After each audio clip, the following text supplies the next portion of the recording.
about me every night. Oh, is it that sweet? I guess so. Say you can't sleep. Hello guys, you watched this performance in this concert. Carpenter doing great. Thank you. Like and subscribe. Sabrina Carpenter's recent performances on her Short and Sweet tour have been electrifying, showcasing her dynamic stage presence and musical versatility. On October 2, 2024, she performed at the XL Center in Hartford, Connecticut, following an exciting show on October 3 at Boston's TD Garden. This tour, which supports her latest album Short and Sweet, has given fans a mix of new hits and fan favorites from her previous albums. At her shows, Carpenter captivated audiences with a setlist that included songs like Nonsense, Feather, and Tornado Warnings. Her performances have also featured popular tracks from the Emails I Can't Send album and new music from Short and Sweet. Notably, Carpenter even performed a cover of Sixpence None the Richer's Kiss Me, which was met with excitement from the crowd. The tour is not just about the music, though. Carpenter has partnered with Plus One to launch the Sabrina Carpenter Fund, which supports mental health, animal welfare, and LGBTQ organizations. Additionally, she has teamed up with Spotify to create a special top listener fan pit experience for dedicated fans, further enriching the concert experience. Overall, Carpenter's recent performances have highlighted her growth as an artist. Fans have praised her not only for her vocal abilities but also for her ability to connect with audiences, making each show a memorable experience. Her setlist, which is carefully curated to blend high-energy hits with slower, more emotional tracks, allows for a balanced and engaging concert experience. For a detailed look at her setlists and upcoming concert dates, fans can follow her tour updates on platforms like Sadielist.fm and Ticketmaster. 5 years after the first film, Crown Princess of Genovia Amelia Mia Thermopolis, Anne Hathaway, has just graduated from Princeton University's Woodrow Wilson School and is returning to Genovia. With her bodyguard Joe, Hector Elizondo, and beloved cat Fat Louie. There, she will await her reign once her grandmother, Queen Clarice, Julie Andrews, steps down as queen. During Mia's 21st birthday party, she dances with all the eligible bachelors in hope of finding a husband. Subscribe. She becomes attracted to a handsome young gentleman named Nicholas, Chris Pine. During the course of the night, Mia's tiara falls off and is caught by Parliament member Viscount Mabry, John Rhys Davis, who secretly plans to steal Mia's crown. While the Parliament is in session the next morning, Mia stumbles upon a hidden room that allows her to secretly listen in. Viscount Mabry reveals his nephew, Lord Devereux, is another heir to the Genovian throne. Despite Queen Clarice's objection, the only way Mia can assume her duties as queen is if she marries within the month. Clarice invites Lord Devereux to stay at the palace. While Mia is shocked to discover Lord Devereux is Nicholas. Mia's best friend Lily Moscovitz, Heather Matarazzo, surprises her by visiting. Together, they pick through potential husbands. Mia eventually chooses Andrew Jacobi, Callum Blue, Duke of Kenilworth, and days later they are engaged. Mabry plans to have Nicholas woo Mia and dissolve the engagement. For a ceremony, Mia is to ride side saddle but does not know how. Queen Clarice provides an ancestral wooden leg decoy to make it look like she's riding side saddle.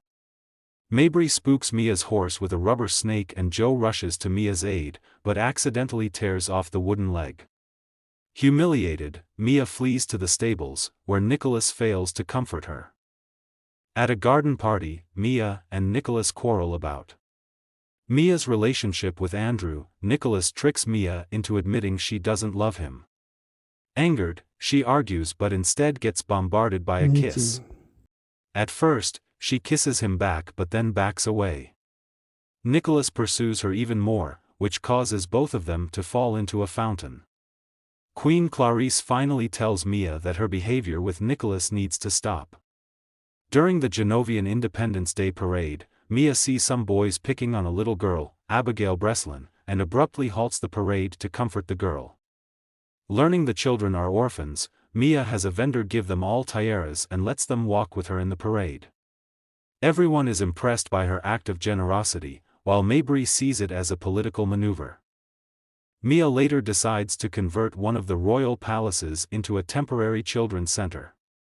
That night, Great Mia has her performance. bachelorette/sleepover party, where Queen Clarice surfs on a mattress and sings a duet with Princess Asana, Raven Simone, one of Mia's good friends. In the meantime, Mabry realizes Nicholas has fallen for Mia, but Nicholas says that Mia will never love him.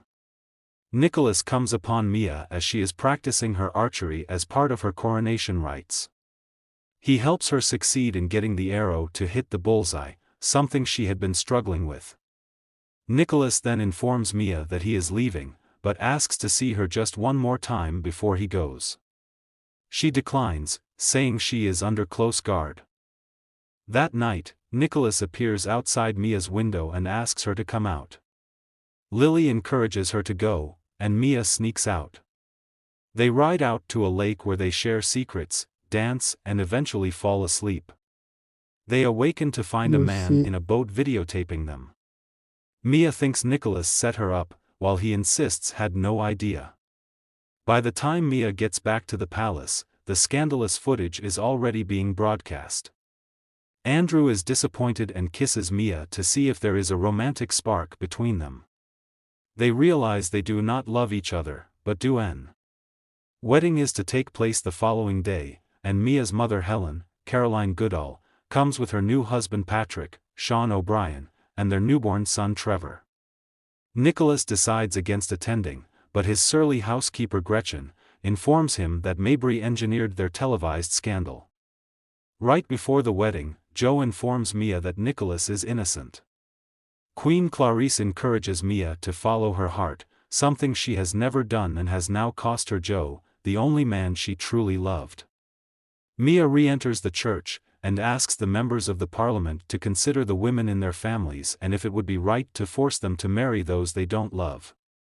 Mabry cites the law again, suggesting that Nicholas be named king, only for Nicholas to arrive and refuse the crown and disown his uncle. Mia proposes the law on royal marriages be abolished, and Parliament unanimously gives its assent. Encouraged by Mia to have her own happy ending, Clarice proposes to Joe and they are promptly married. About a week later, Mia is preparing for her coronation when Nicholas shows up. He professes his romantic love for Mia on bended knee, and they share a romantic kiss. The next day, Mia is crowned Her Majesty Amelia Mignonette Thermopolis Rinaldi, Queen of Genovia, with all in attendance in the royal palace. An epilogue shows that Genovian Parliament now allows female members, one of who is Charlotte. And Queen Mia officially opens the children's home.